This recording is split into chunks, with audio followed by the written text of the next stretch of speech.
shabby door hangs oddly on its hinges, secured to the doorframe with a safety chain. An unpaid energy bill is attached, threatening to cut off the electricity. It's addressed to Mr. Uno Doroita.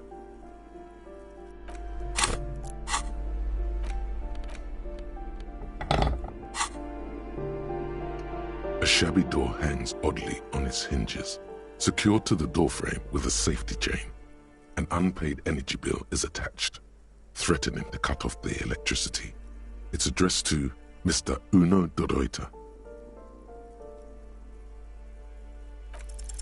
Snip. The cutter goes through them like dead leaves. The links fall to the ground on the other side of the door. You can just go in now.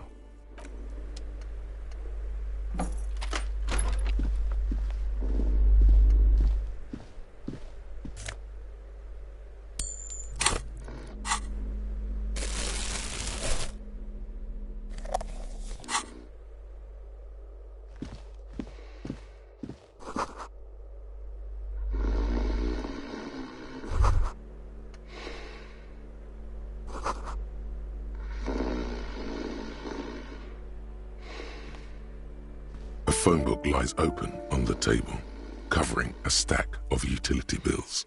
Right next to it, in plain sight, sits a small bottle of amphetamine, conveniently equipped with a straw. You pocket the bottle as if it were the most natural thing in the world.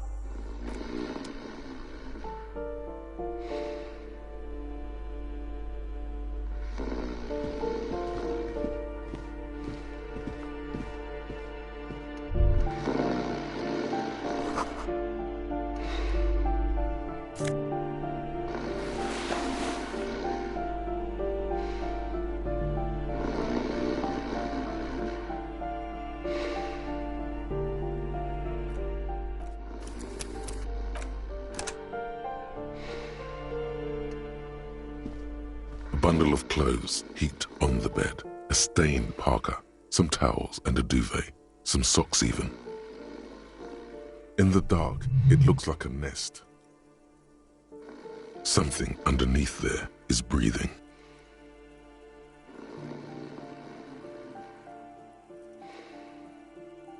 It's not too late. No one's going to blame you for backing out. You don't have to do this. Just get out.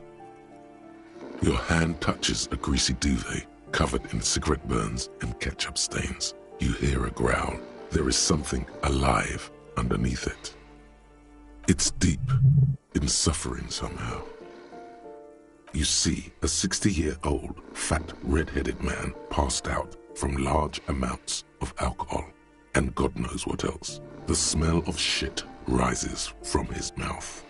You don't have to take him down. He's already down.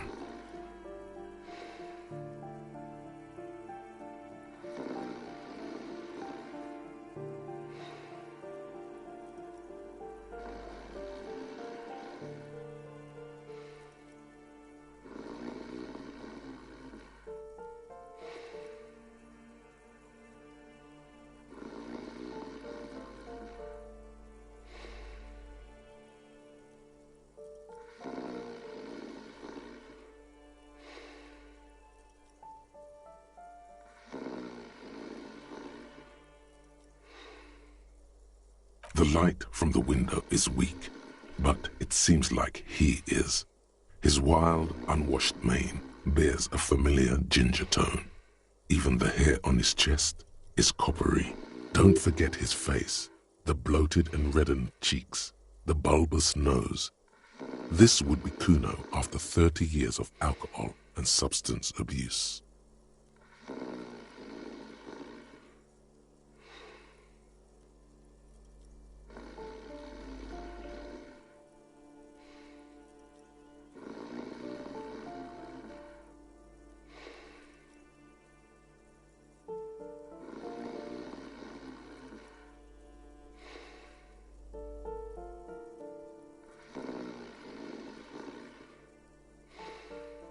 No response.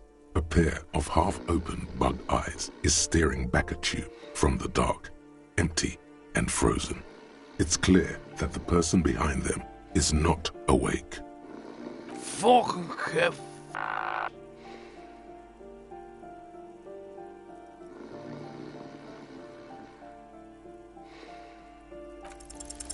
The man groans once again, but his tongue keeps failing him.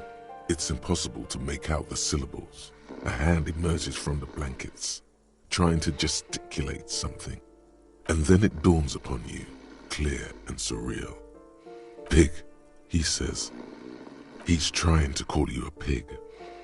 Are you going to let a semi-conscious degenerate disrespect you?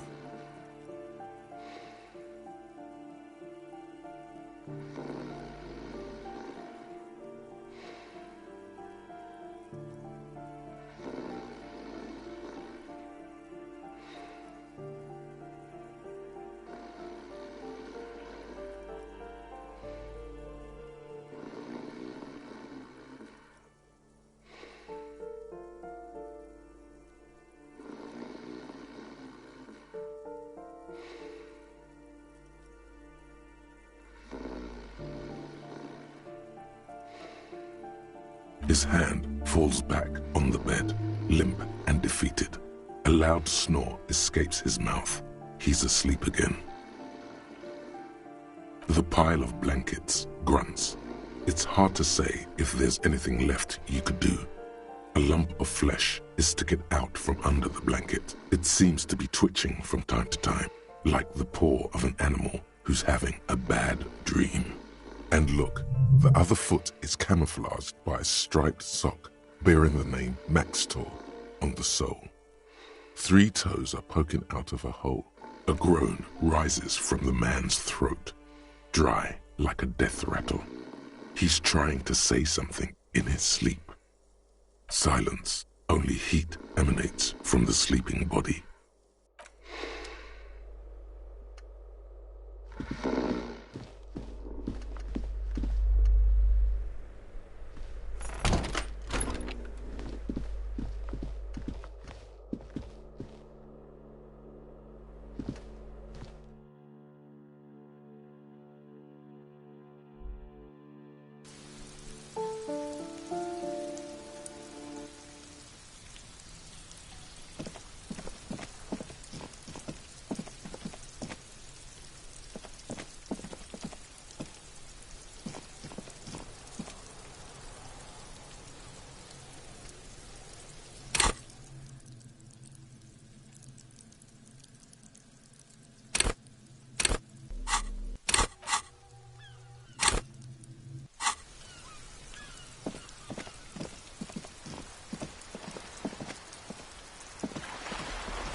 you're back.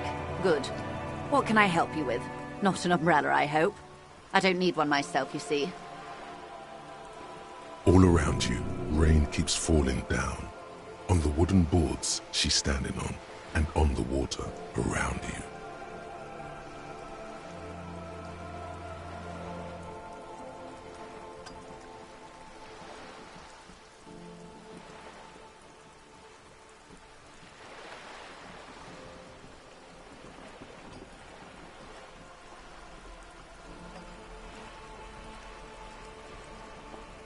Sadly, I need this one myself. It's hydrophobic, repels water, almost magically. The company makes them for offshore platform personnel, very sturdy. What I can do for you is answer some questions. Nothing like talking to pass a rainy day. More lessons in basic reality? Glad to have been of assistance. The little that I know. Anything else?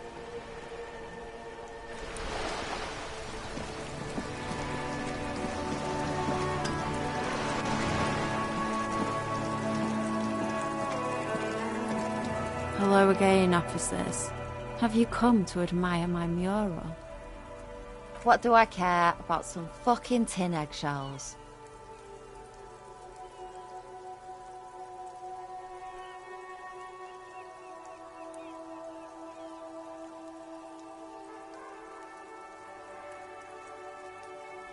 Ugh, alright, sad piggy. I'll give you this one. I saw a little girl in the fishing village running around with military-grade handwear. Looked cute as hell. If you haven't been there, the village is a shithole down the coast from the main plaza. Have a good time! No. That's all the snitching Cindy the Skull does for today. Actually, I don't even know why I told you what I just told you. I have a weakness for animals. It's the animal thing again. Damn it.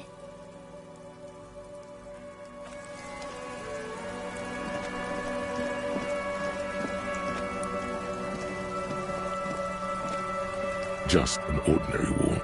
Nothing to see here.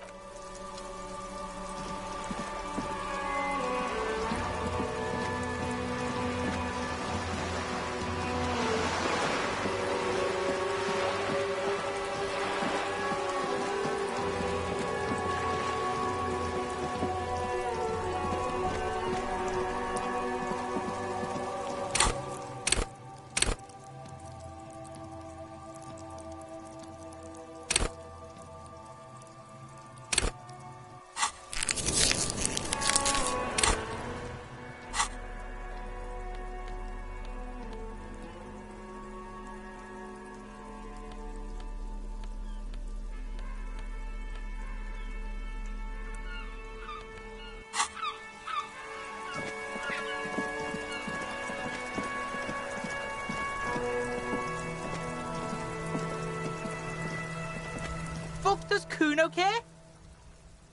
Alright, so you got Kuno's kilo. Here is how we do it. First, you give Kuno Kuno's kilo, then Kuno gives you half back. That's how we split it. It's the best way, street way.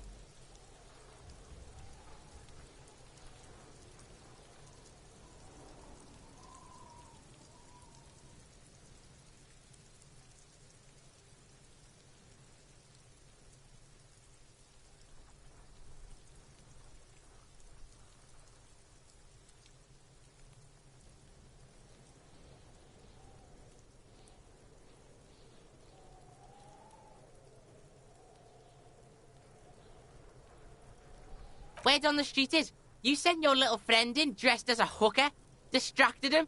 That's some sick shit. Tell your little slanty-eyed friend, respect from the Kuno. Kuno wants to hear all about it, but first we split the kilo, then we shoot the shit.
Wow, that's heavy. There you go. More than half in there. Kuno's fucking honourable like that.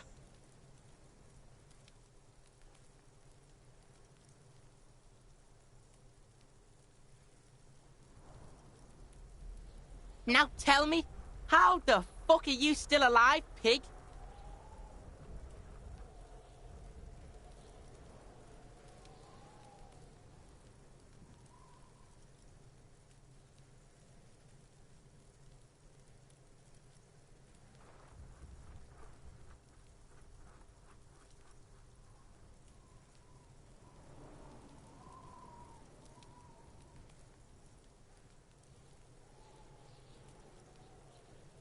The fuck do you know about Kuno's life? Kuno's got plans. Get the fuck out of here. Yeah, we got plans. 6 meters underground, below piping from before the war, the collapsed remains of the Martinez storm drain system. There are 2 stolen flashlights with piles of batteries next to them, beside 2 bedrolls, in the dark and opening into the lower tunnels. Yeah, you do some Sambo shit, sneak in. Was the Beano-clad hooker thing real?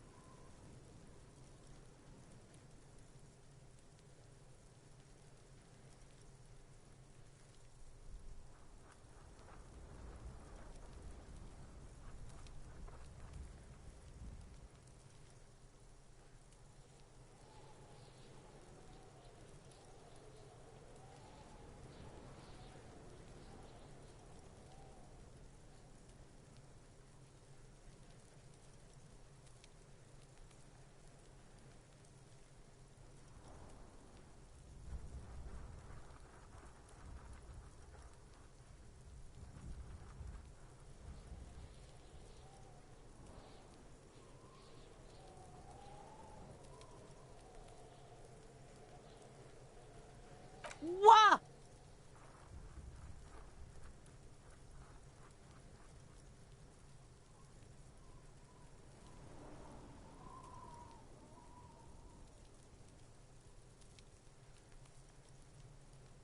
His posture changes.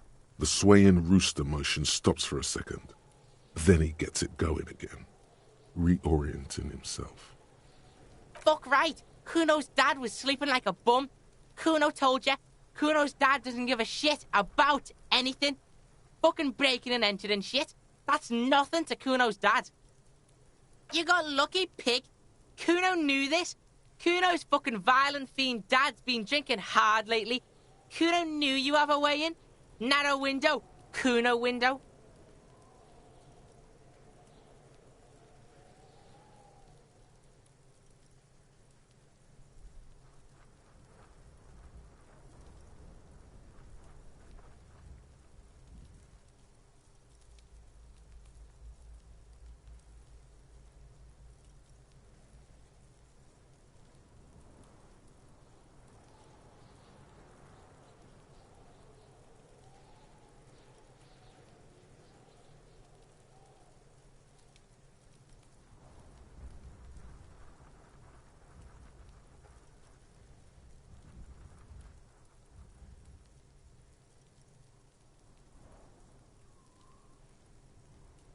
Yeah?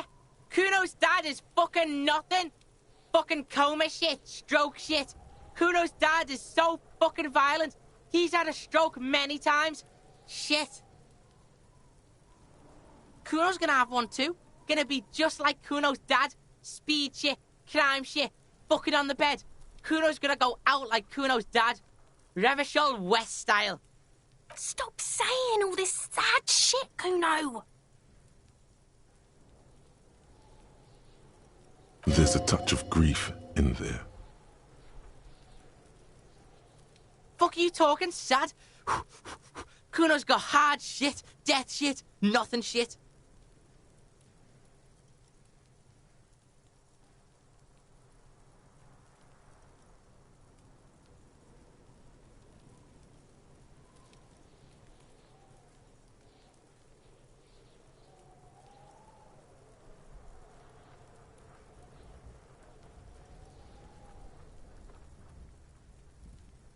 Get your fucking nun ass out of here before Kuno fucks it dead.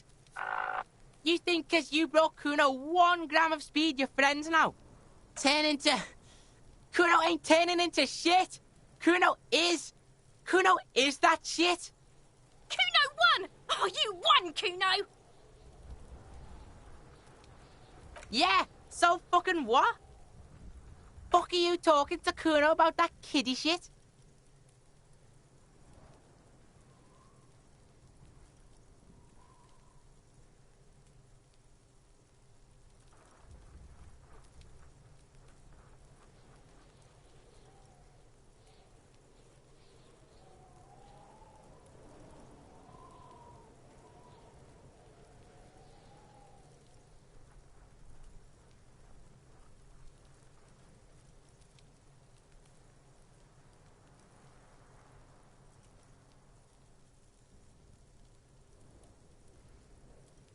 He's trying to fuck you again. Fuck out of here. Kuno knows it's fucking lame. That's why Kuno changed it. Kuno can change his name into anything. Gonna change my name into... Don't change your name into that, Kuno. Fuck right there were. Fucking 3 years or some shit.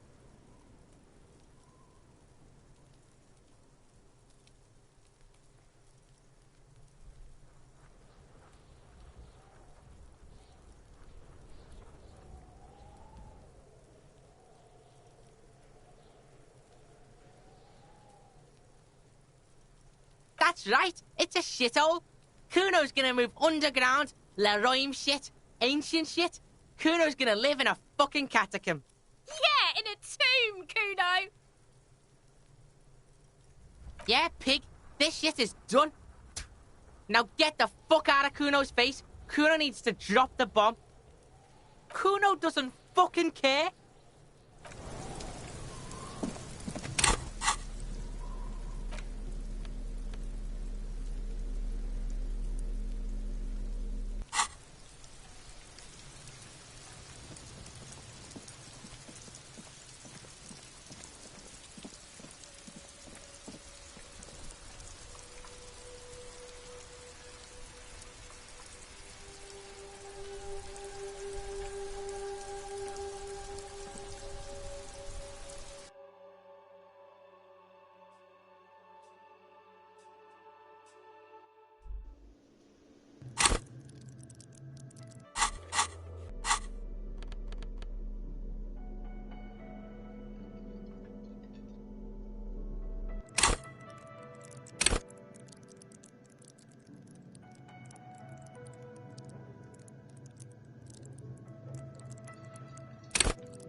Can I help you?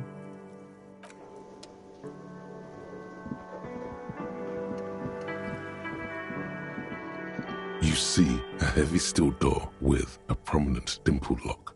It's painted blue.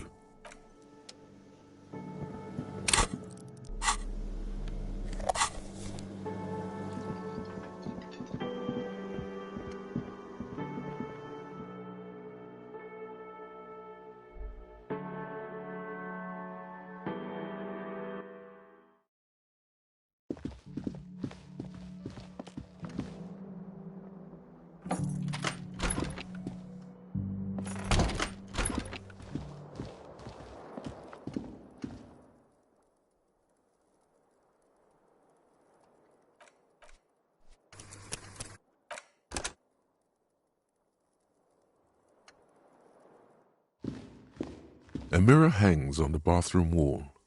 In it, your face, adorned with the expression.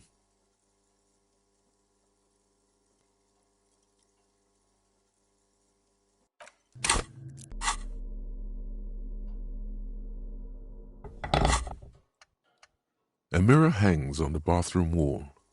In it, your face, adorned with the expression.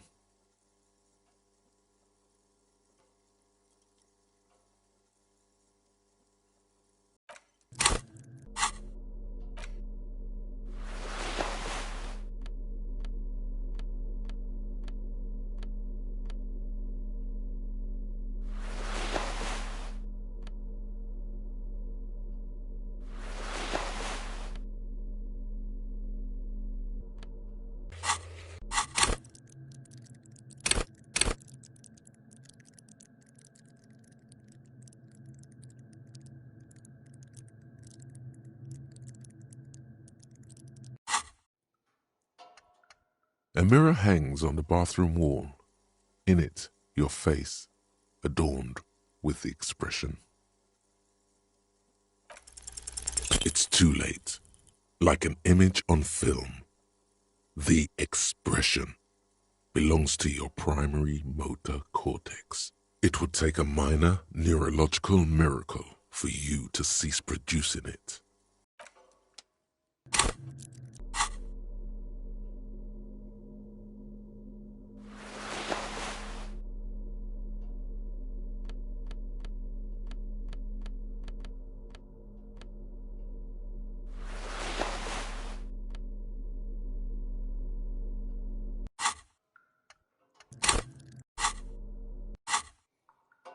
A mirror hangs on the bathroom wall. In it,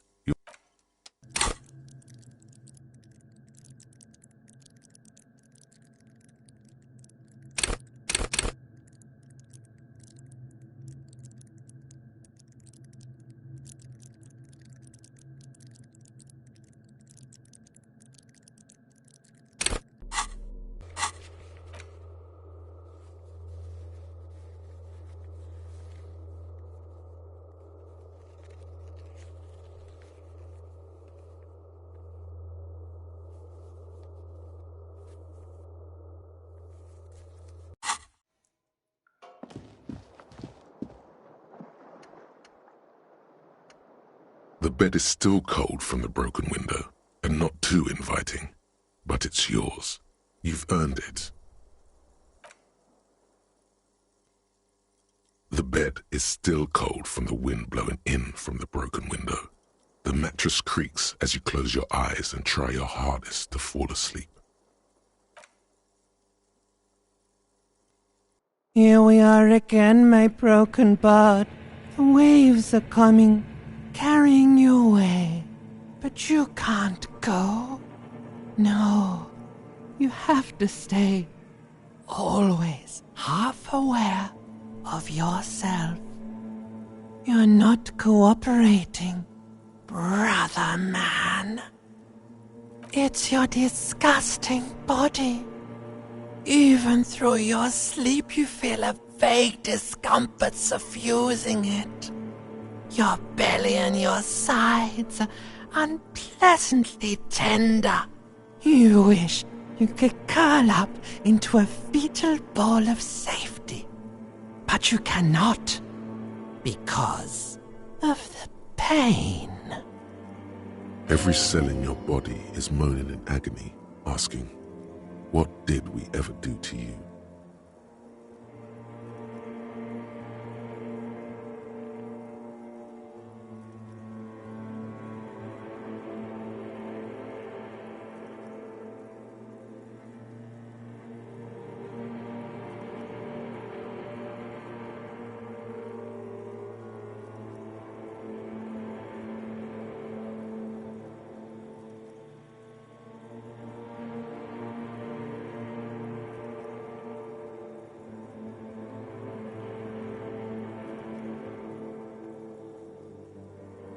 Now, you're finally thinking about something other than yourself.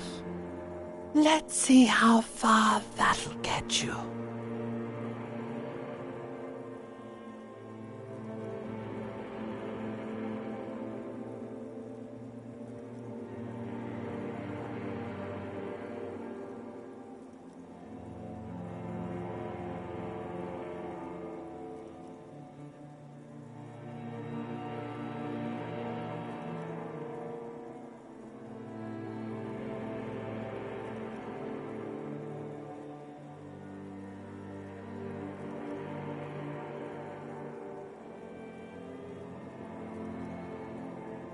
There's no dignity here. Only reflections of your body mass. Flashes of the day. You keep coming back to yourself in the mirror. But why? To admire all your accomplishments?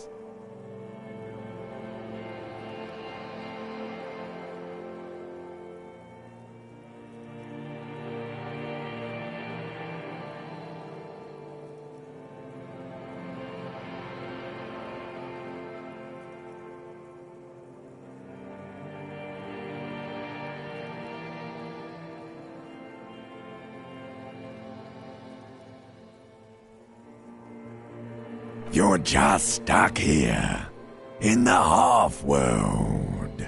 Could try looking at other people, really looking. But why would you want to start doing that?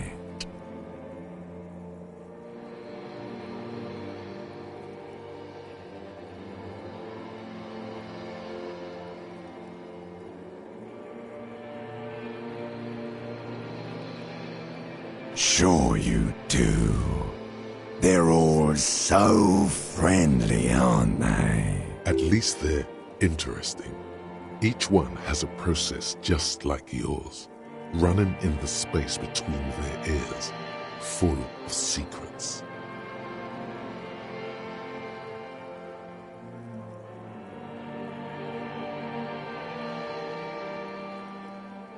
People are beautiful, statuesque, parodies and tragedies of themselves, a great democracy of creatures.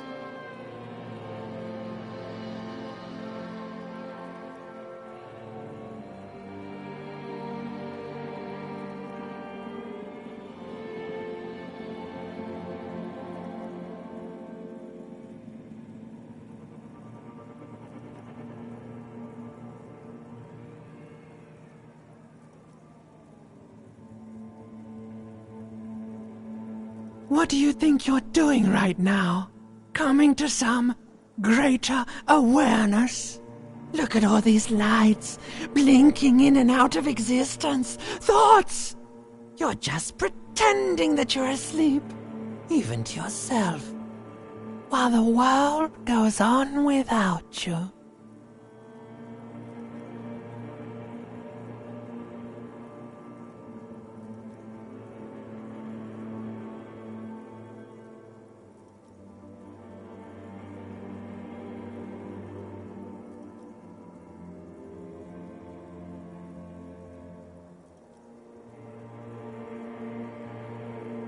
Let it. Let it.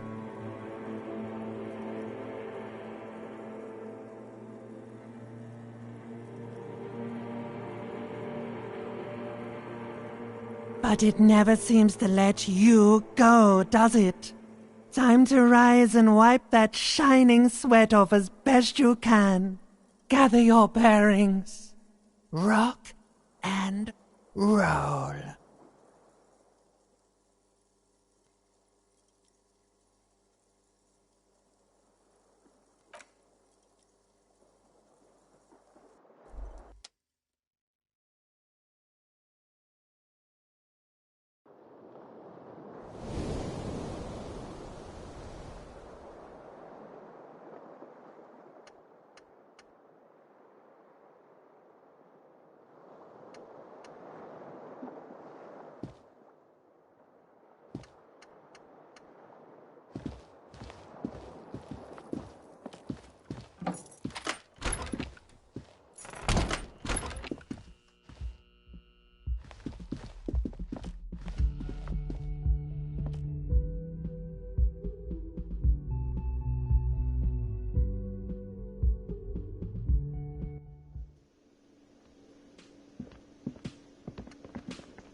Yes?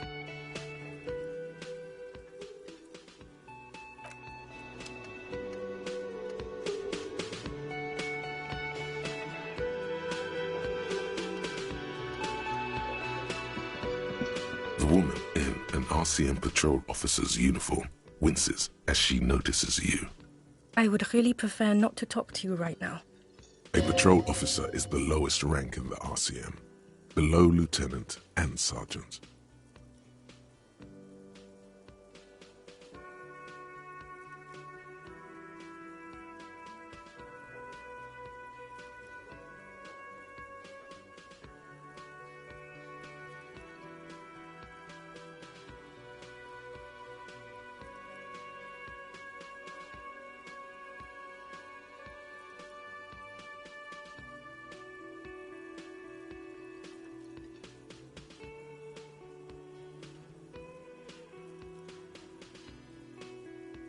Yes, I am.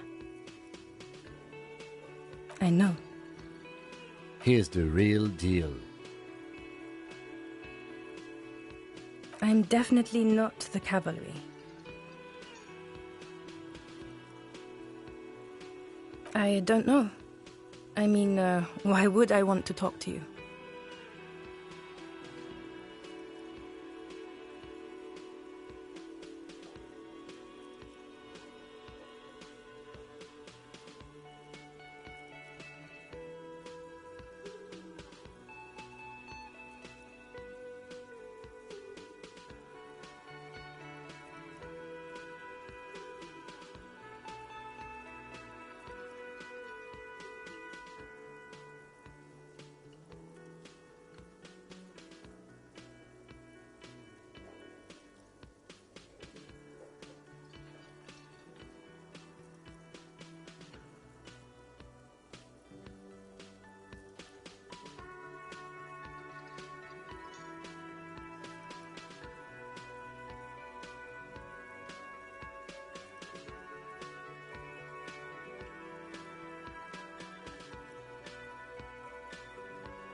No, you're not. You're not the only cop in the world. Something changes in her. It's pity. Pity comes over her. Okay, fine. Let's talk. What did you want?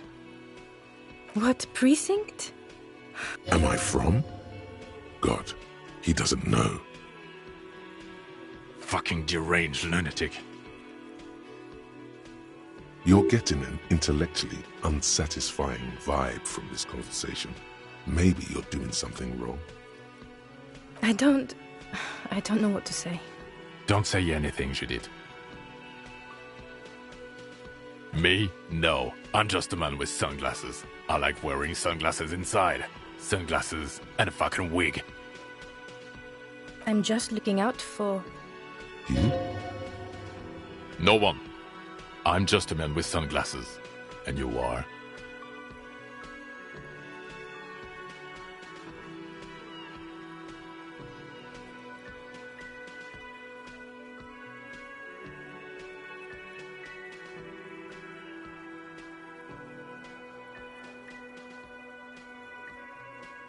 Yes, a policewoman who just wants to do her job. That's all. Something about the man with sunglasses and you, the energy between you two, is making her uncomfortable.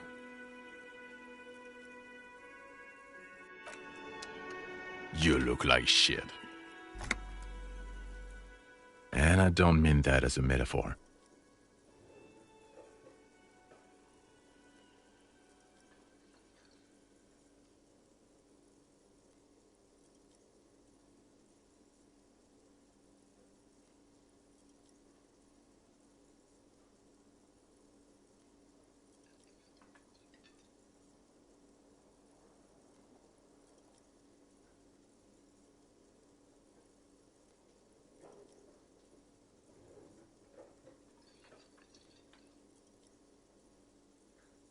Yeah, I know.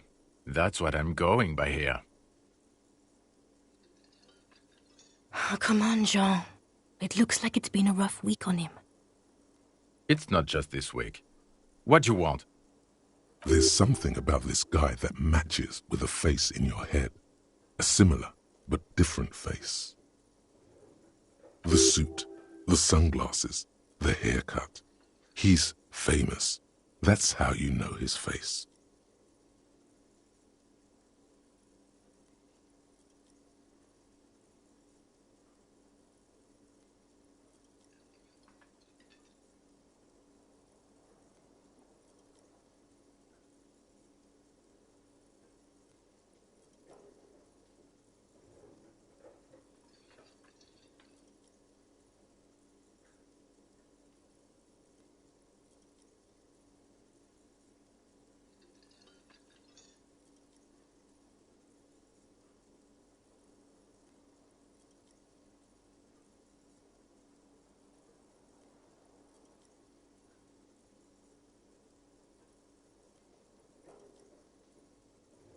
Not as famous as you, superstar.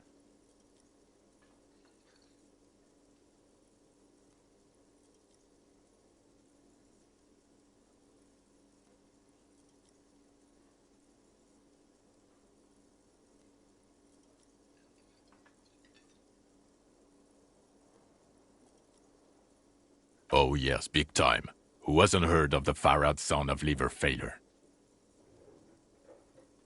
Far-out son of liver failure. The super cop who voluntarily enters an alcohol-induced delirium to solve crimes. The woman has a slight smirk on her face. She's trying to keep a straight face. There's a joke you're not getting here. Could have something to do with the brain damage.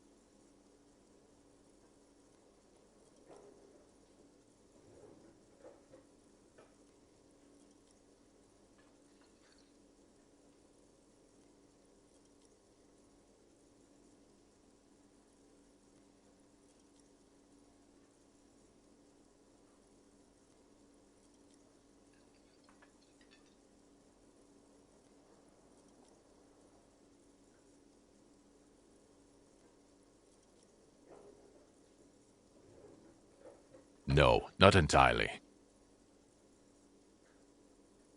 I'm not getting involved in this.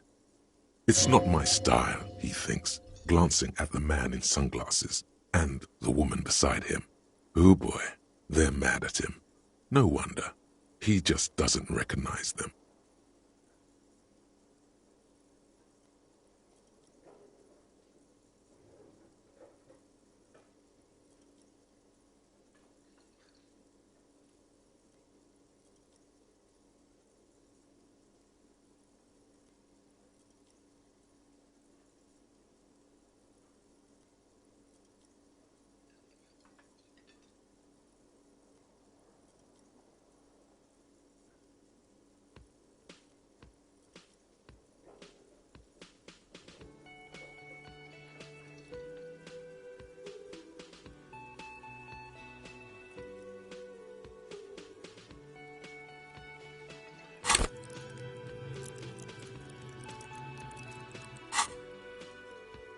Watch out for yourself, loser. That voice, so very familiar. Did you hear it when calling to your station and reporting your badge missing? Oh really? I wonder where. That's the where you remember me from?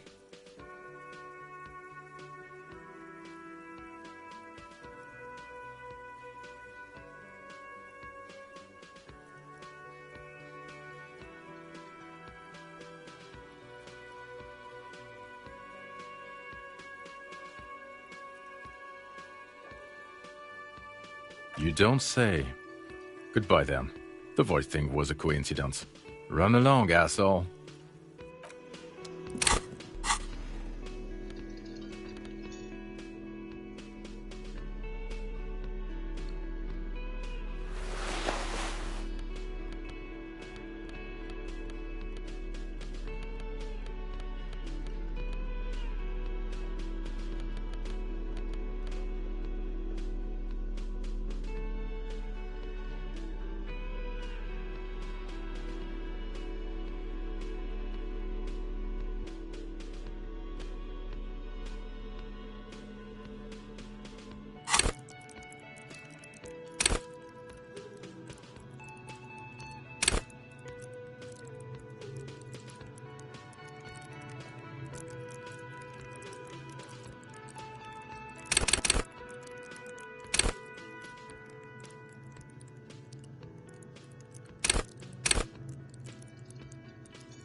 Again? I can't believe this shit.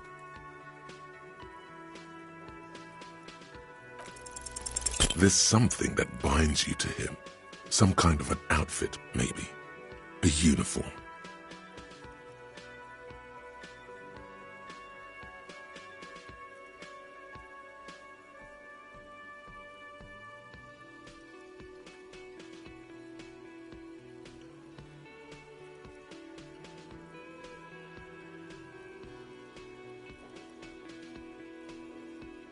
Yes, nurses.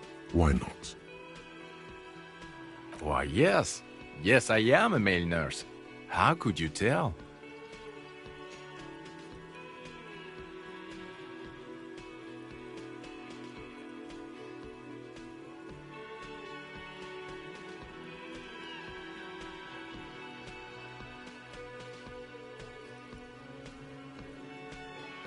Oh, you've done a lot more with ether than just look into it. This was stupid. I shouldn't have. About what? You don't look like a cop. You know what you look like?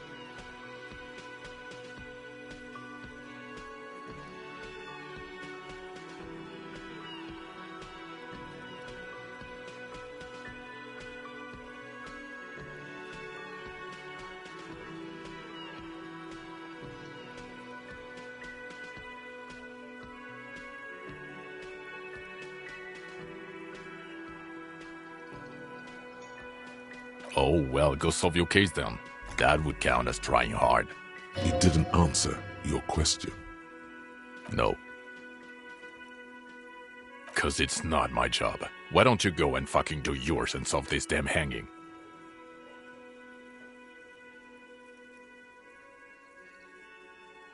Actually, I don't want to hear you say things. Come on, Jean. Okay, say things. I want to hear you say things. Hear that?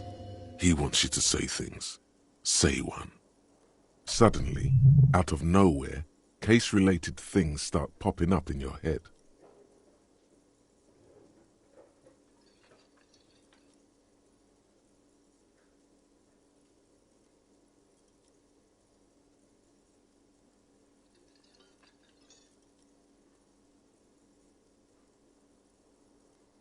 You think he was hanged as a cover-up? To hide the shooting? Okay, well... I don't know. Why are you? Who knows why we do the things we do? Somehow, bouncing those ideas off the man with sunglasses felt calming, like you've done it before. Oh my god, there's more. Okay, why not? Let's do the old thing of, you think he was hanged as a... Okay, I don't know. Oh my god, there's more. You want something more? What is it?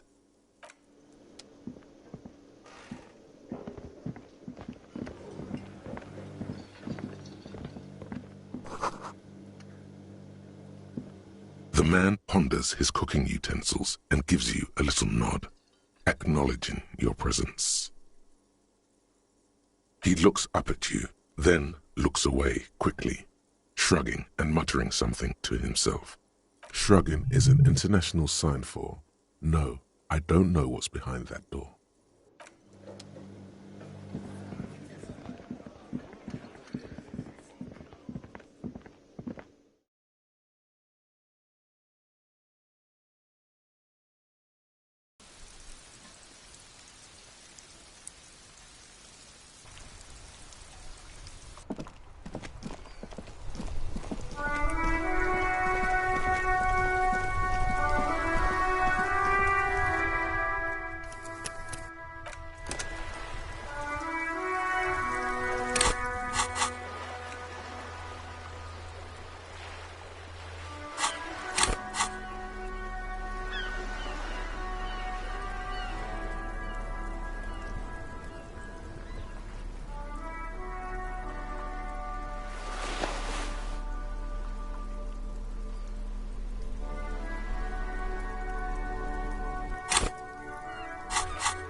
Officer! God damn it. Pull yourself together, René. What do you want?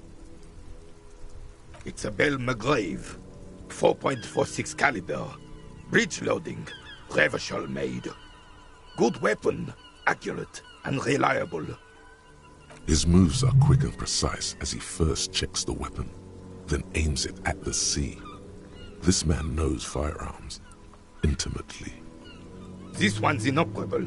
The bolt spring is missing and the mechanism is jammed shut. Still a beauty. Where did you find her?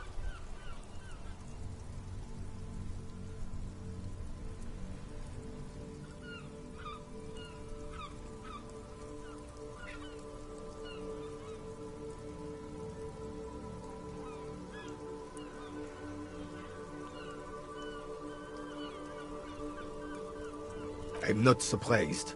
There are probably lots of forgotten wartime weapons lying around here. Back in the day, everyone had something stashed away. As for the rifle, I don't know what else to tell you. These BM-446s are an antique. No one uses them anymore. The ammunition is impossible to find.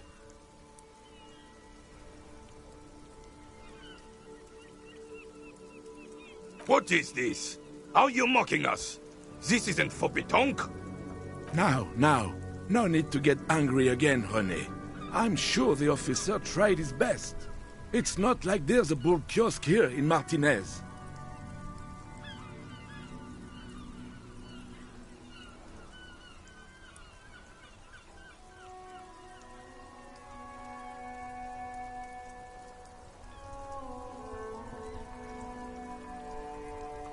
The best, huh? This isn't even a bull. But fine. I guess you did attempt to right your hooliganism. Consider it forgiven. He mumbles something to himself. It seems to be a variety of curses. Ah, yes! King Philip III, on his steed. A reminder of what Revachol once was. Oh, absolutely. At the mercy of a cocaine-snorting tyrant who emptied the treasury so he could sleep on a bed of gold. A superpower, feared and respected. A testament to what this country can be under the leadership of a true king. Someone who knows how to rule.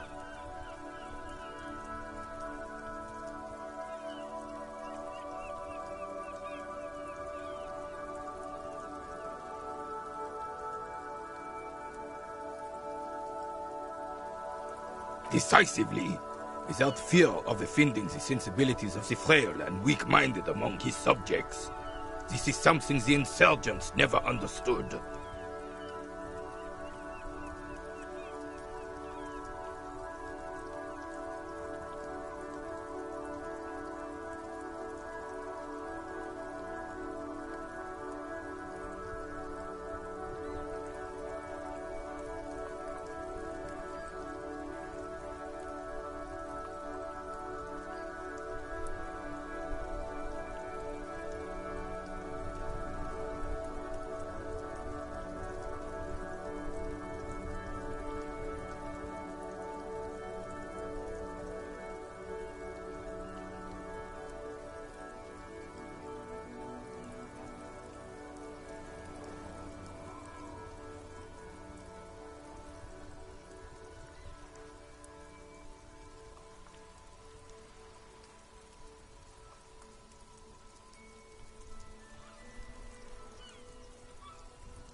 You haven't lived as long as I have, son.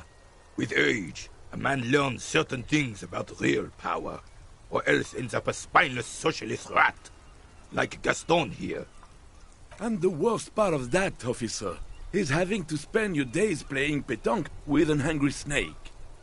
The carabinier doesn't reply, but his entire being communicates unbreakable resolve. No one and nothing can change this man's mind. He is as rigid as they come, still in that antique uniform. It's a symbol for him.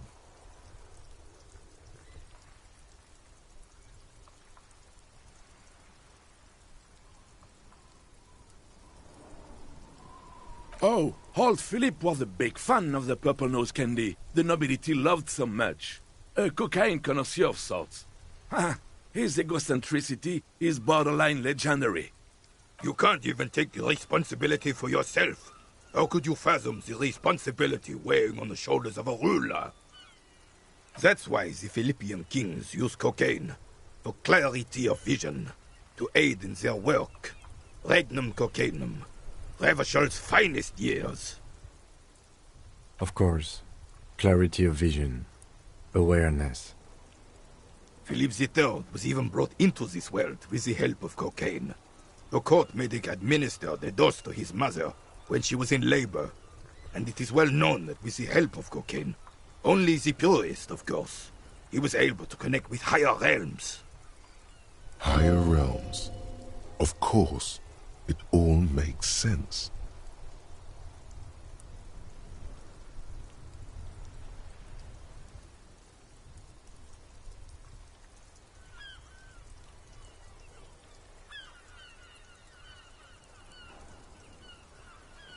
It's really not. Please, do spare us the cocaine fairy tales. Yes, indeed. We're not here to investigate the drug trade of centuries past. Right.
Yes. The Debardeurs Union pays me to stand vigil during the night. Not out of any political allegiance, mind you. I'm an old man. Don't sleep more than a few hours every night anyway, and money is tight. He feels like he has to justify himself for some reason.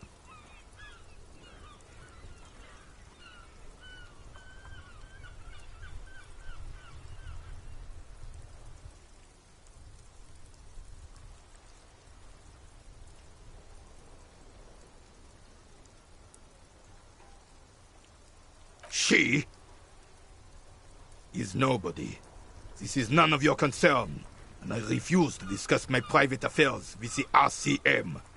The lady is Jeanne-Marie Beaulieu, and she sure as hell wasn't a nobody. Yes, it does. Unfortunately, I wasn't working that night. Been on a 2-week leave since last Monday.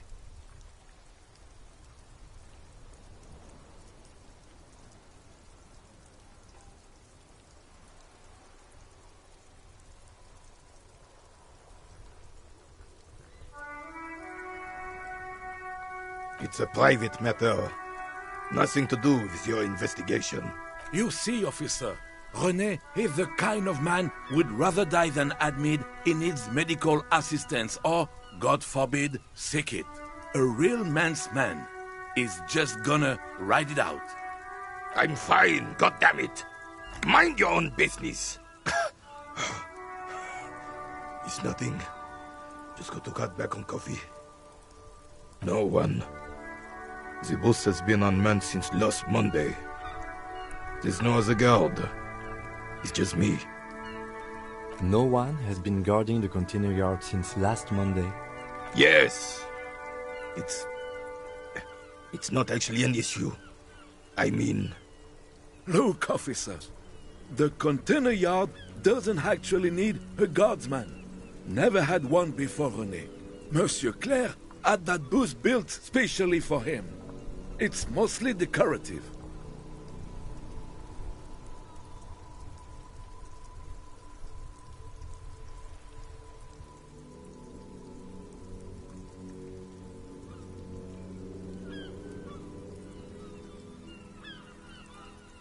The possibility of someone being in there is enough to discourage any ill-minded individuals. Evrard created this job for René because he knows the Royal Carabiniers' pension of honor and PTSD isn't something a man can live off. A decorated Kingsman collecting tear reflects bad on the whole neighborhood. His words.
Oh, I didn't mean to imply there's something wrong with that.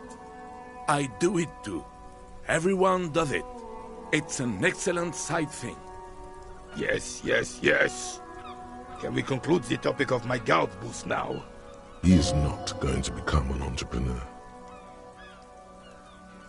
Yes, yes. Like I said, it would be up anyway, so might as well keep an eye out. It keeps my senses sharp.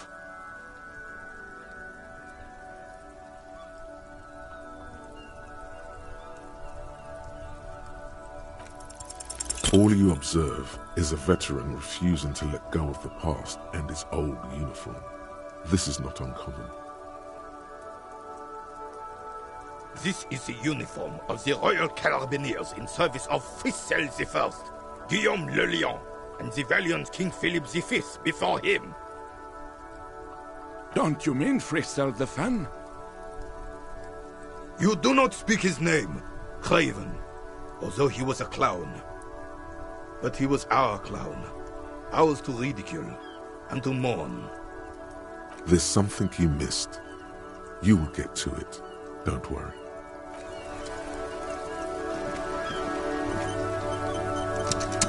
I have really outdone myself. This is divine. Yes, that's what you need, Gaston. More padding on that fat arse of yours. I hope your heart gives out. René, it's a little pleasures. Life doesn't need to be a struggle. Hello, officer. How might I be of assistance on this fine day?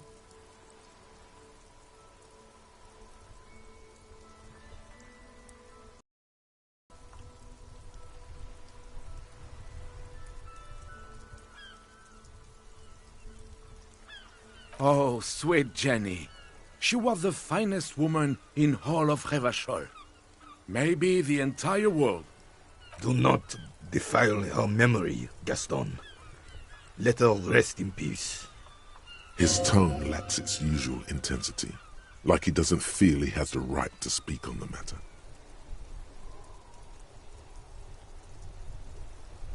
We knew her, all right. Lived on the same street our entire lives, just 2 houses apart. The 3 of us have been best friends since we were 4. She was René's first girl, back when the prick was 16. They were courting till he decided he'd rather die for some great ideal than just be happy. And then you stole her from me.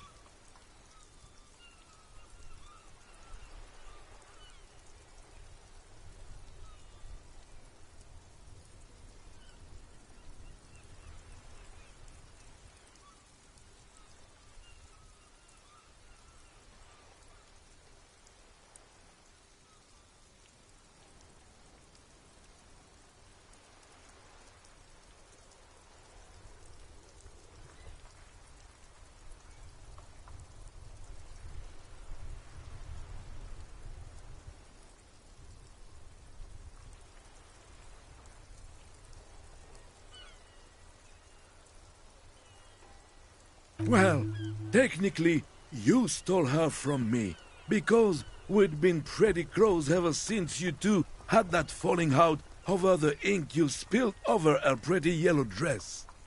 We were just boys then. This was different. No point starting this all over again. For the 1000th and the first time. Especially when we have company. Officer. She died of pneumonia 2 winters ago. It was a quiet passage, peaceful. René and I were both by her bedside when she... died. No use sugarcoating it. Won't bring her back, will it now? Departed.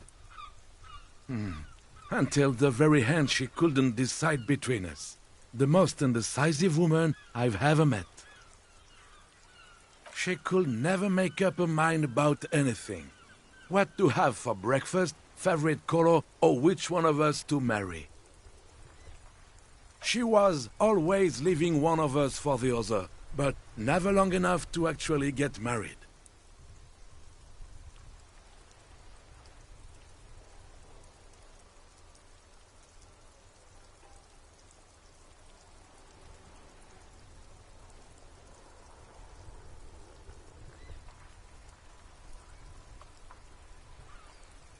Heck, technically, we're both still engaged to her. You always confused her. Couldn't let us be happy. Seduced her with your fancy words and pastries. He suddenly remembers you are still there, falls silent, and turns away. Of course, officer. Memories are all we have left. Sweet, sweet, of course, officer. Memories are all we have left. Let me think. I heard someone was hanged and left on a tree for a week. But that's all I know, really.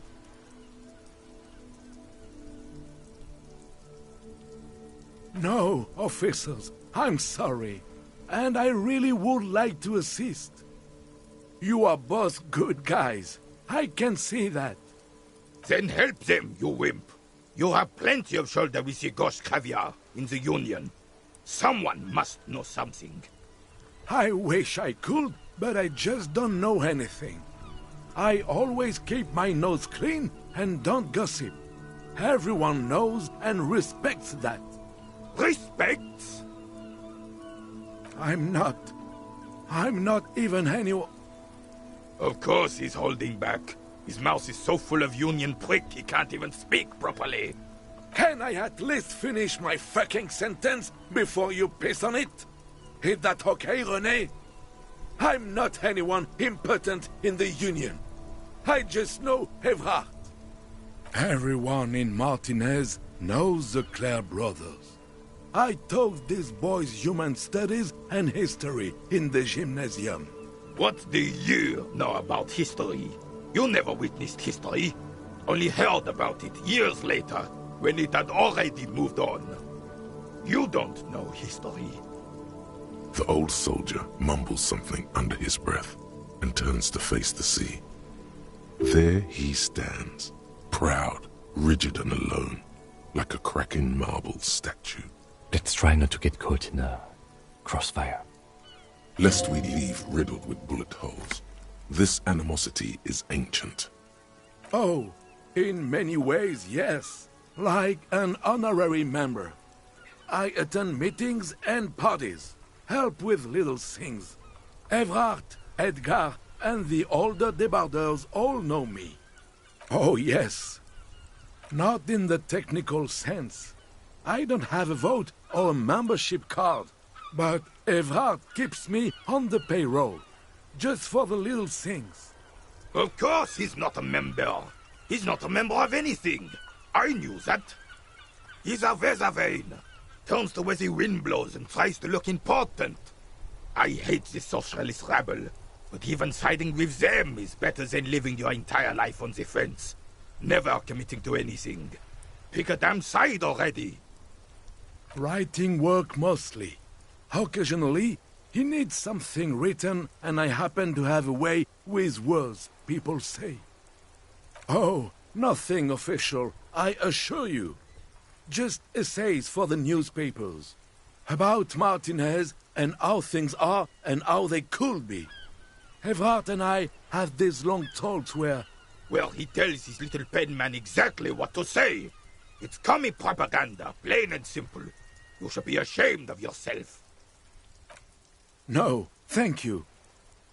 For being consummate professionals. You'll have this case wrapped up in no time.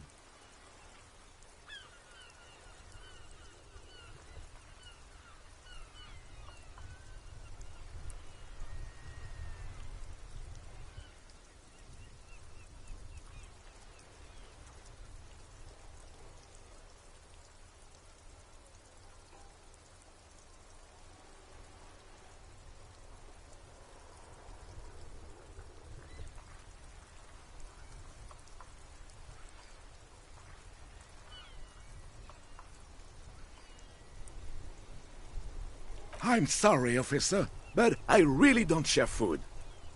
Nothing personal, it's just a principle. The only one you have. The sandwich looks like a culinary wonder. Well made and abundant in components. The author sure knew their craft. In addition to the obvious slice of ham, a fat one, you notice a brim of a tomato peeking from below. And is that mayonnaise?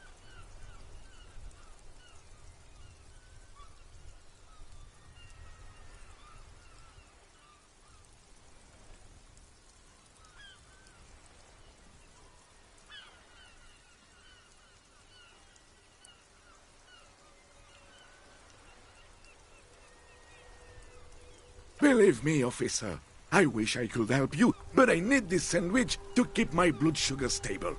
In my age, you need to pay attention to these things.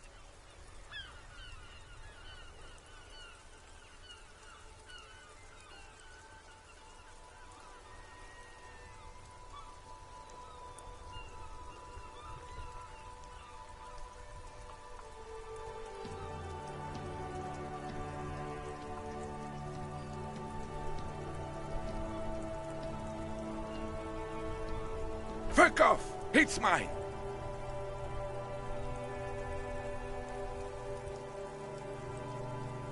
Sorry, officer. I'm sorry. I didn't mean it in a bad way. But the sandwich is mine. I'm not gonna share it.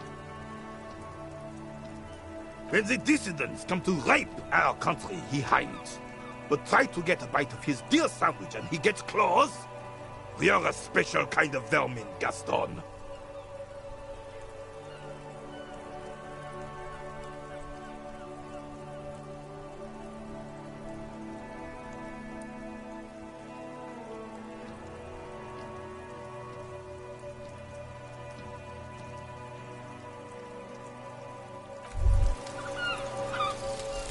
Aces high.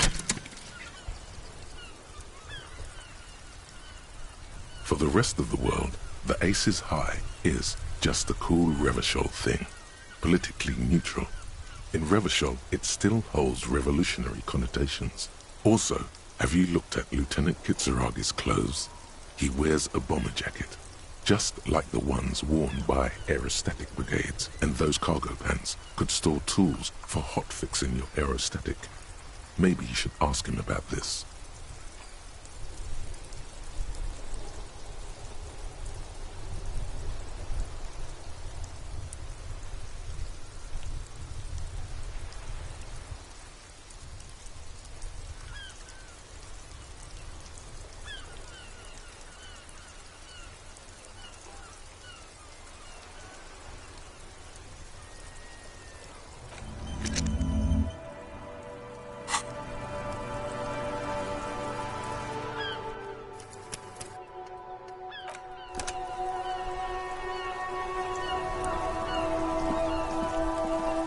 Vigilance officer, what can this old carabinier do for you?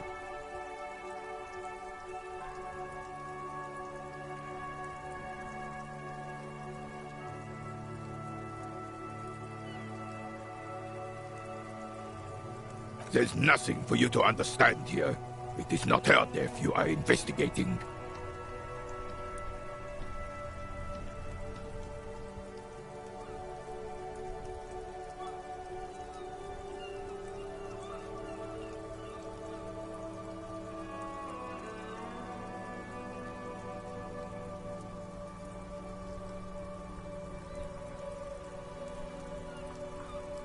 Revachol Fair 91 in the Faubourg district. A parade was held to honor Guillaume Le Lion's name day, and the Carabiniers marched in the place of honor. This was the happiest day of my life.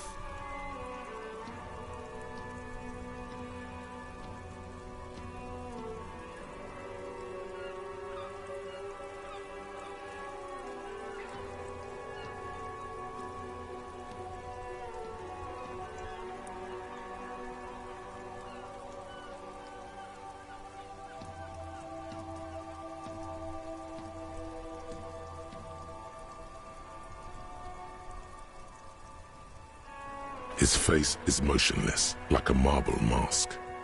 There's nothing for you to understand here. It is not her death you are investigating. I was 22 when I returned from King Guillaume's Akira operation in the south and found my sweetheart in the arms of this wretch. The Akira operation was a 7-year campaign, during which suzerain Guillaume's army forcefully united the people in the southeastern part of La Petite Continent, collectively known as the Akira tribes, under the Revacholian banner. I won her back, but while I was dealing with some issues. You were like a dark cloud sucking the joy out of every living thing around you. And you hurt her. Dark cloud. That sounds unpleasantly familiar.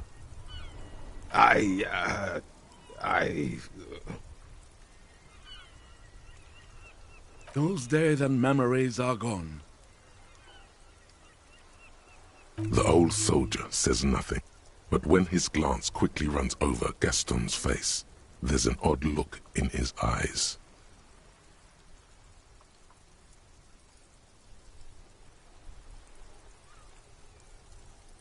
There's nothing for you to understand here. It is not her death you are investigating.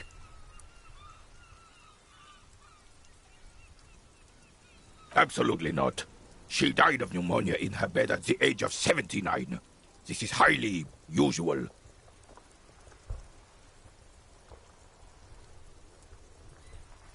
His face is motionless, like a marble mask.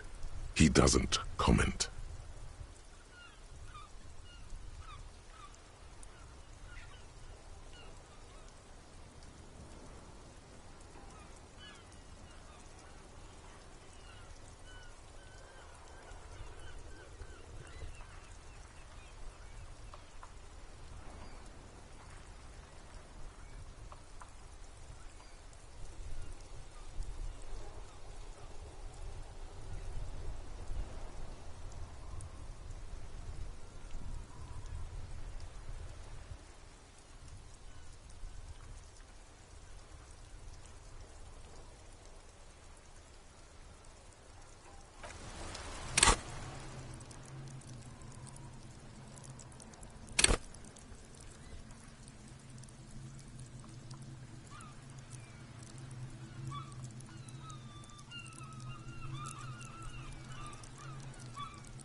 Vigilance officer? What can this old carabinier? It is such a pleasure to see you again, officer. How may...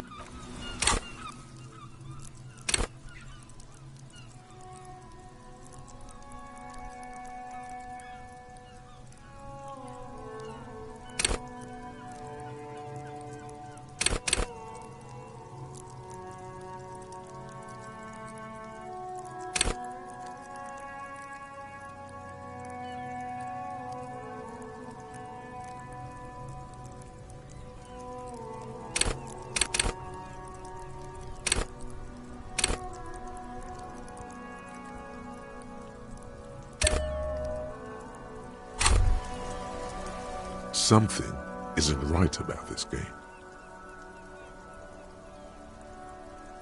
Despite his limp, the man in the uniform moves with efficient grace. His motions are measured and precise. The jolly-looking man in the checkered jacket moves lazily, like a giant tomcat stretched out in the sun. Then suddenly, he leans forward and uses the zero end of the measuring tape to nudge his opponent's balls further from the small brown sphere in the pit. As he does this, he complains about his back. Apparently oblivious to his partner's treachery, the uniformed man grabs a ball and takes aim again.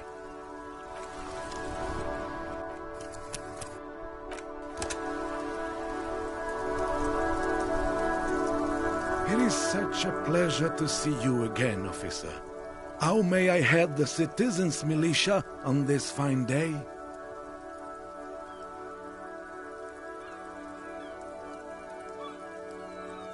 No, you're not.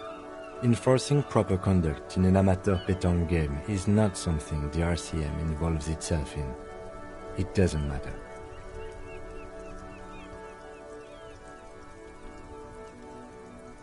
What do you mean, officer?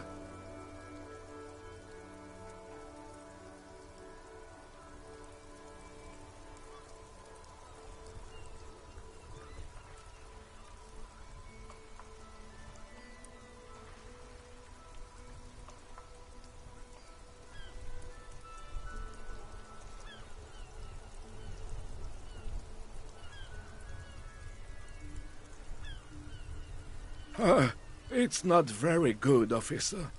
I'm an old man, and sciatica is gnawing on my joints. Some days the pain is almost too much. If you want to expose him, get straight to the point. If you start japing about old age, it's never gonna happen.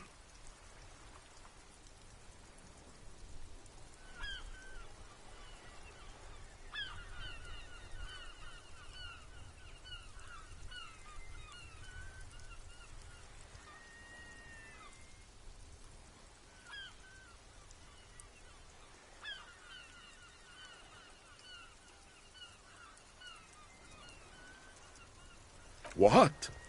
Who did you think you were fooling with your moaning, Gaston? I don't understand, René. You were a rat when we were boys, and you are a rat now. Of course I knew. Pooh! Your deception was so bad at first, I thought you were play-acting for my amusement. 6 months go by, and I realize you must think I've gone blind from all this shrapnel in my head. Because only a blind man wouldn't see through that. Pardon, René. We must pick this up later. I'm helping the officer right now.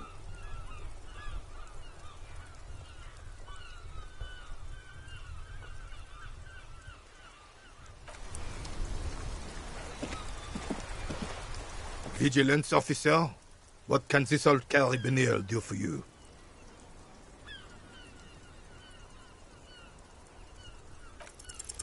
As René turns from you to his partner and back, the medals on his chest rattle and glare.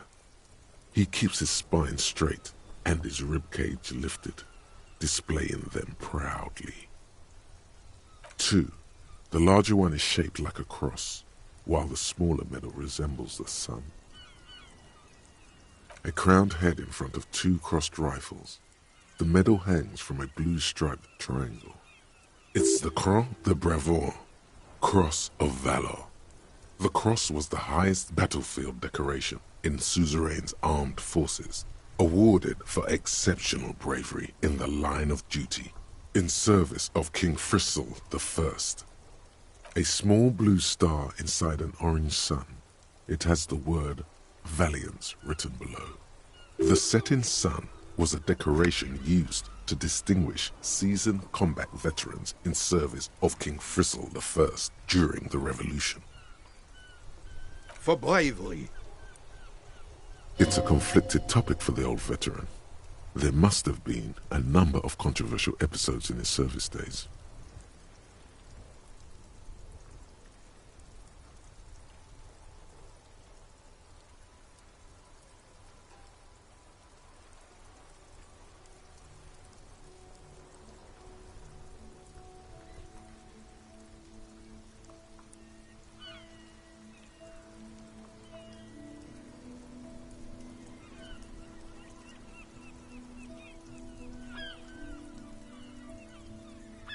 For doing my duty in the heat of battle. For looking my mortality in the eye. When men like Gaston here hid in the bushes and shot themselves. He saved some muddy princeling who foolishly strolled into the front line in his gown of velvet and gold. It was on the first months of the revolution here in Revachol. Unrest was spreading like wildfire. Marauders had taken most of the Couronne and were getting really ambitious. King Frisel thought he could end it all in one decisive strike. Sent his cousin, Drisson, to put an end to the unrest. Alas, the young Drisson was all piss and no vinegar, wearing a tunic of purple velvet and cockatiel feathers to battle. Even his rifle was gold-plated, shone from 5 clicks away. Can you imagine the asininity? Purple velvet tunic. That isn't exactly camo. To keep the long and bloody story short, Drisson marched us against the partisans in Couronne. And when I say marched, I mean made us walk into captured enemy territory, single file, like toy soldiers, while he rode in front on his giant red stallion. The rebels were smart. They let us come real close before opening fire. Suffice to say, it was carnage.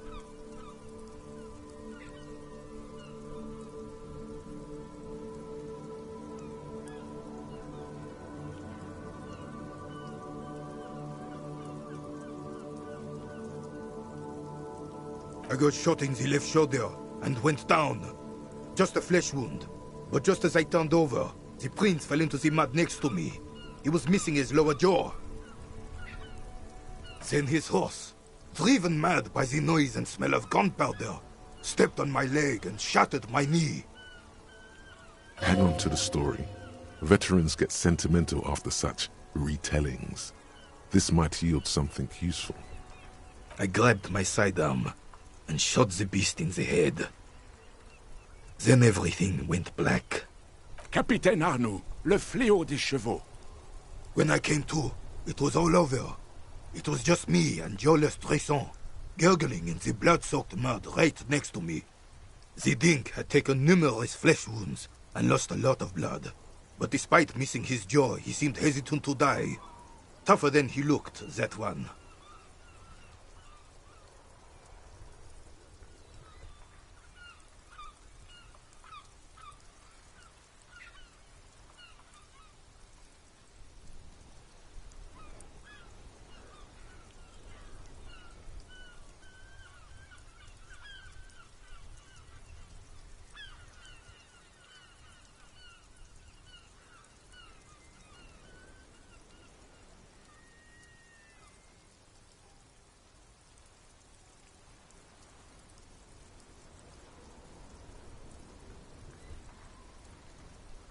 He didn't. I hoisted the prick on my back and started crawling. Kept going until the 59th Cavalry picked us up. Through some miracle, we both survived. And the jealous freak convinced Frisel to give me a medal for not leaving him to die in his own blood. Piece and shit. He was the commanding officer and I was on duty. Just doing my job. Shouldn't hand out medals for that. 13 months later, I received the Sun. For distinguished service. It's not worth mentioning. You sense he's downplaying it. He did a lot more than his duty. More than anyone's duty.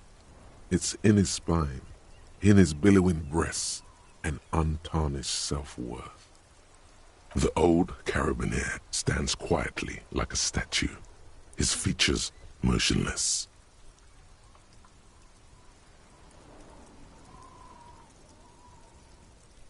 What Monseigneur Modesty is not telling you is that he crawled over 7 kilometers before the cavalrymen found him and Drisson.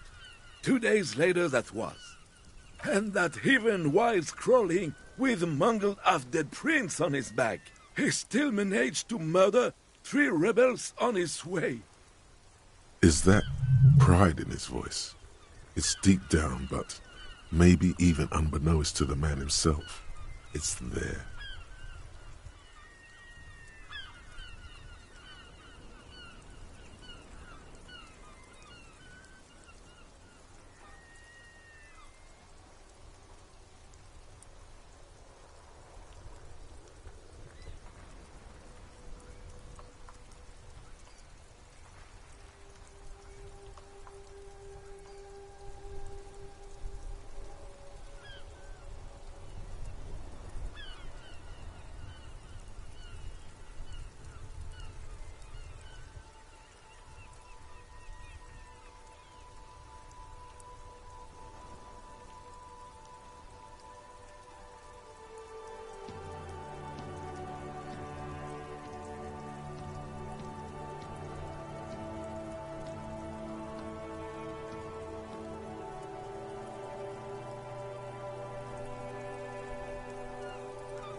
Sorry, officer, but you're reading me all wrong. I'm a man of peace, and these kinds of bloody heroics are only impressive to men like René himself. Certainly not to me.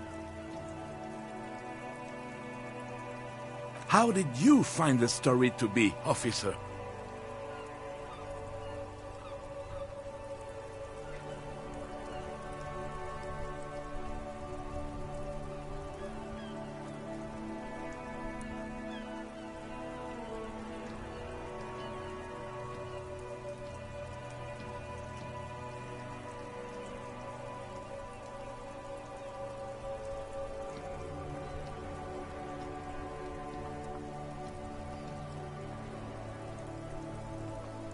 Bon Dieu.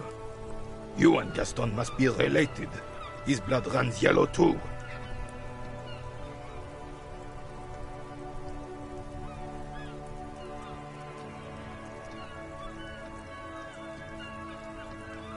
Maybe, but also bear in mind, officer. They don't end this out for anyone with a service record.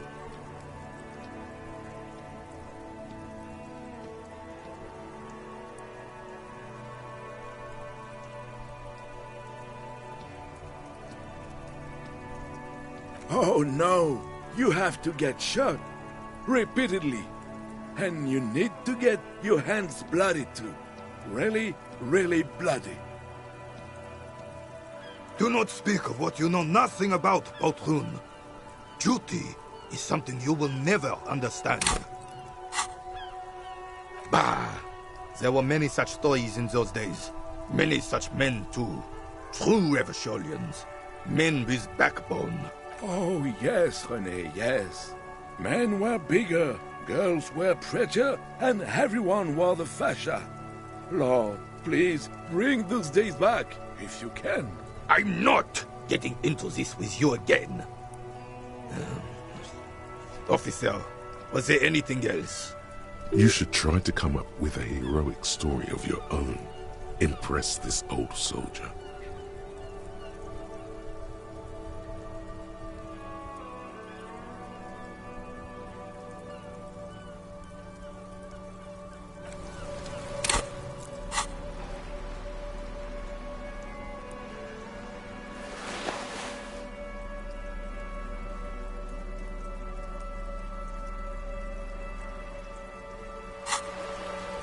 Vigilance officer, what can this old carabinier do for you?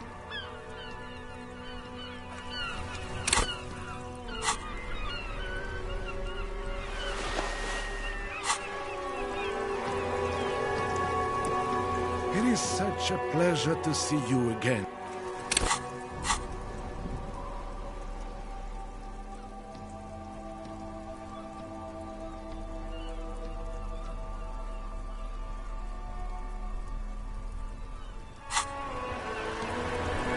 It is such a pleasure to see you again, officer. How may I help the citizens? A man so principled about his sandwich calls for a principled approach. Time to get political.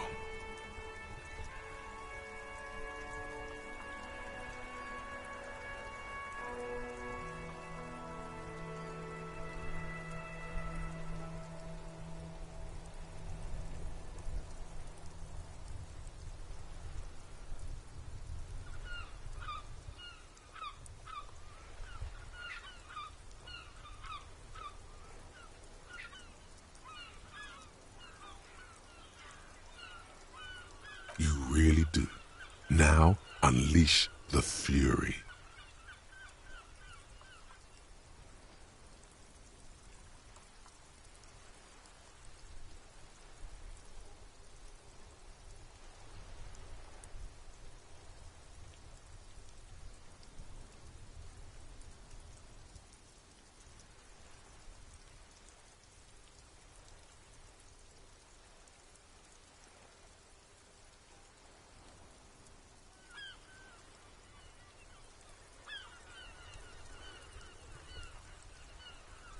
Say one of these fascist or communist things, or fuck off.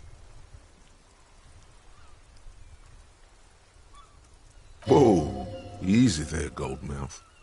He doesn't have to say anything.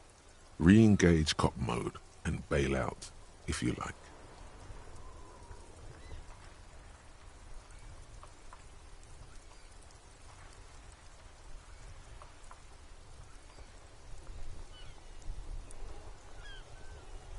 All right.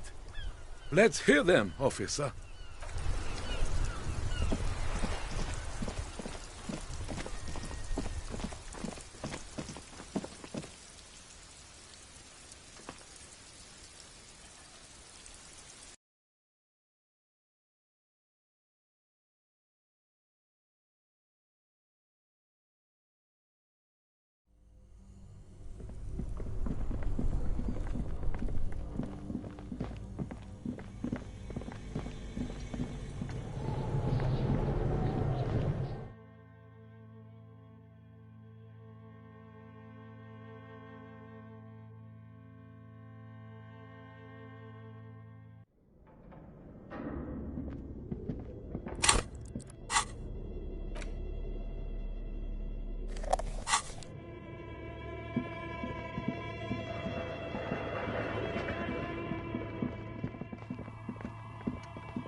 Oh, it's you again.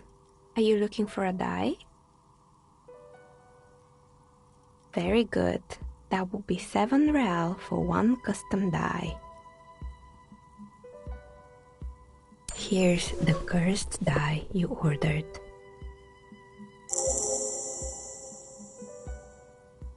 The phrases read, God is indifferent. Take all. Lose all. 50-50. Nothing happens. And pale. It's a die. Try rolling it.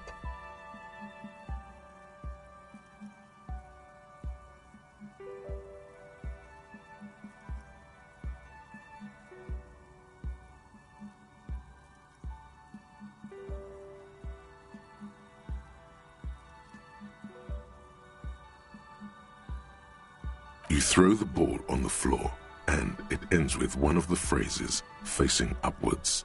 God is indifferent. Good. Now roll again, detective. It lands on exactly the same result. God is indifferent. It declares again. It's a sphere pretending to be a 6-sided die. Each roll will end with one of the phrases facing up. The die originates in Ilmara, where it was used for cleromancy. Except I've weighted the die. When you try rolling it, you realize that each time it gets you exactly the same result. God is indifferent. This is our curse. It's even worse than she says. God is dead. We live in a forsaken age.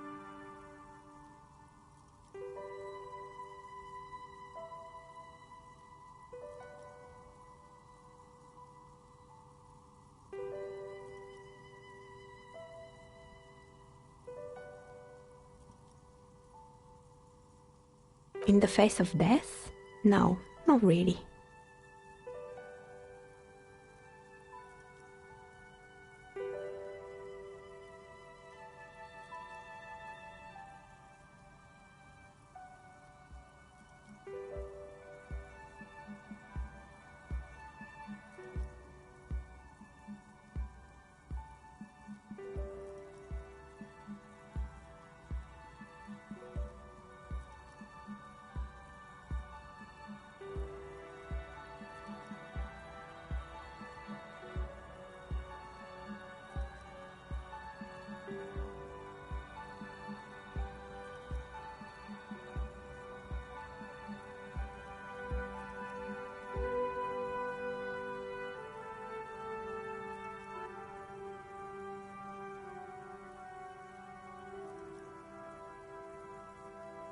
You don't?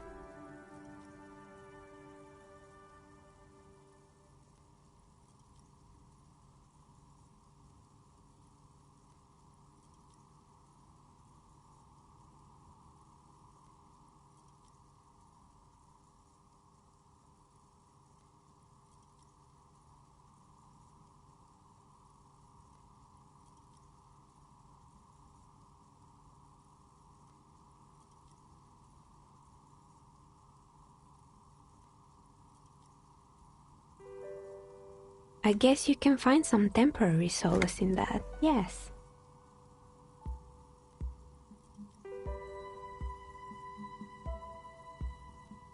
Good luck, officer.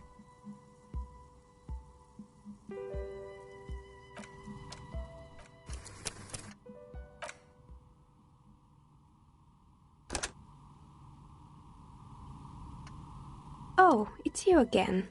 Are you looking for a die?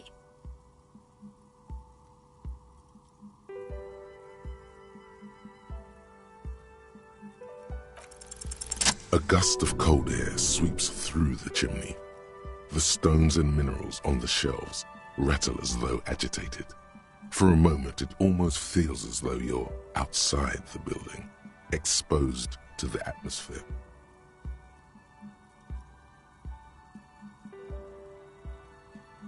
Didn't we already talk about this?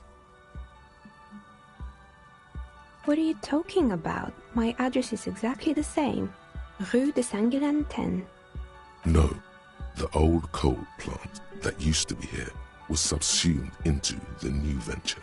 Its ruins swallowed up, yet it has a different address in the heart of the city. This doesn't make any sense. Are you saying my business was spared because of a technicality? Where is this coming from?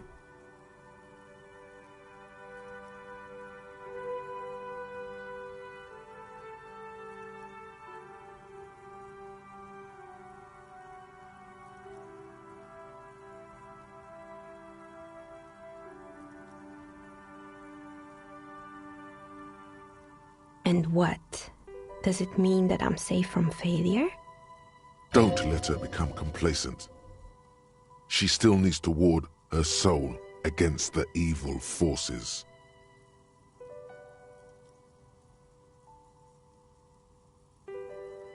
She starts laughing, her fingers trying to rub away the exhaustion from her face. Do you know what this is?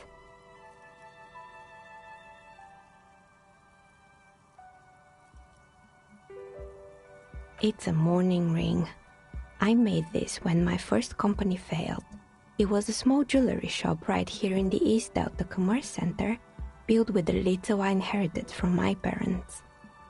I drove it into the ground within a year. I didn't have what you would call a viable business plan.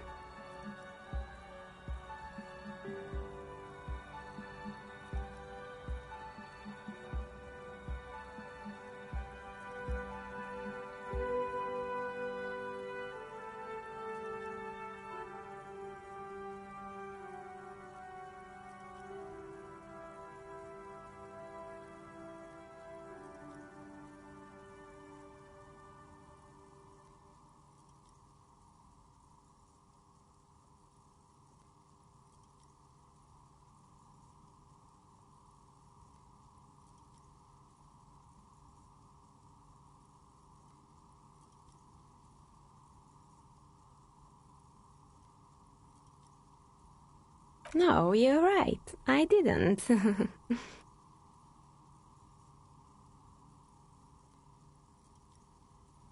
It wasn't just the jewelry shop either. I always thought that it was just the world that you were supposed to try again and again until you finally succeed.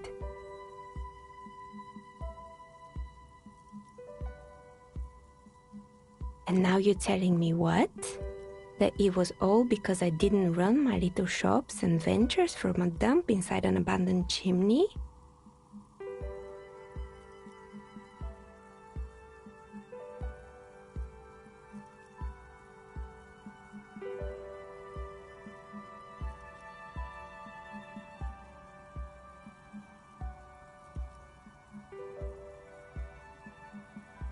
Yeah.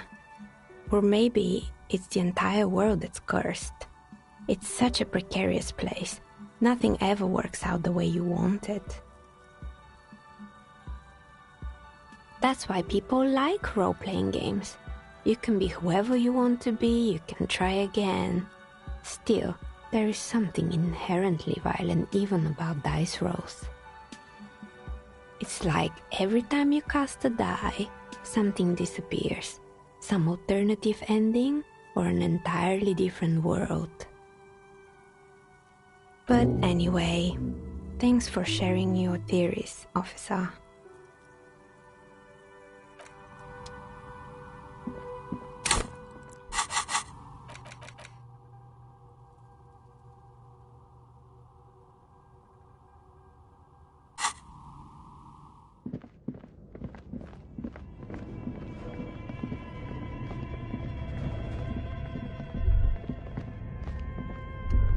Looks like someone tried to reconceptualize their business here. Look, the skis and rotor blades both bear the same Slipstream logo. It seems likely that they started out making one, failed to turn a profit, and then pivoted to producing the other. That's a good question. Reality is ruthless.